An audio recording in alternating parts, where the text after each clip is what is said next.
पुढच्या बातमीकडे वळूयात। गॅस टंचाईवरती तोडगा म्हणून सरकारनं पेट्रोल पंपांवरती केरोसिन विक्रीची परवानगी दिली आहे, पण असं करणं हे धोक्याचं ठरण्याची भीती 56,000 सरकारमान्य स्वस्त धान्य दुकानदारांनी व्यक्त केली आहे। गॅस खरेदीसाठी जशी एजन्सी बाहेर गर्दी होतीये, तशीच गर्दी रॉकेल खरेदीसाठी पेट्रोल पंपावरती होईल अशी भीती हे राज्य सरकारमान्य स्वस्त धान्य दुकानदार फेडरेशननं व्यक्त केलेली आहे। याबाबत फेडरेशनचे खजिनदार विजय गुप्ता यांच्याशी संवाद साधलेला आहे आमचे प्रतिनिधी नाझिम मुल्ला यांनी। पाहूयात।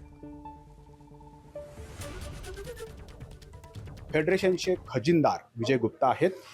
काय तुमची नेमकी मागणी आहे आणि तुम्ही ही मागणी का करताय?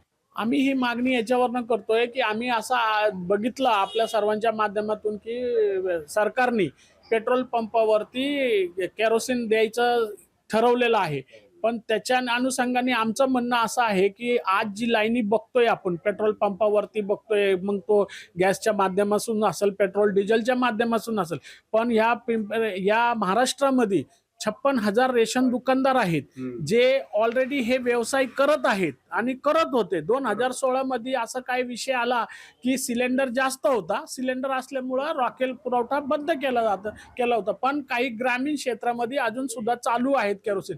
आमचं फक्त एवढंच सरकारकडनं मागणी आहे की आम्ही ते कामं केलेले आहेत, आम्हाला त्याचा अनुभव आहे आणि आमच्या दुकानाच्या माध्यमातूनच आपण हा केरोसिन सप्लाय करावं। त्याचं मागचं कारण एवढंच आहे की ज्यांना केरोसिनची आवश्यकता आहे ती लोक डे टू डे आमच्या संपर्कात आहेत।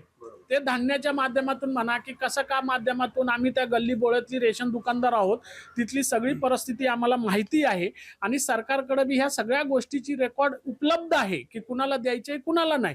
तर आमची एवढंच मागणी आहे सरकारकडनं की बाबा तुम्ही जो पेट्रोल पंपाच्या माध्यमातून सप्लाय करण्याचं ठरवताय तो तसं न करता आमचा रेशन दुकानदारांच्या माध्यमातून ते सप्लाय व्हावं, हीच मागणी। म्हणजे जसं आता आपण बघतो गॅसच्या तुटवड्यामुळं गॅस एजन्सीच्या बाहेर मोठ्या रांगा लागलेल्या आहेत, तशा रांगा पेट्रोल पंपाच्या बाहेर लागण्याची पण शक्यता आहे। भरपूर शक्यता आहे। आता डिझेल पेट्रोल साठी लागतंय तर रॉकेल साठी का लागणार नाही? एबीपी माझा, उघडा डोळे बघा नीट।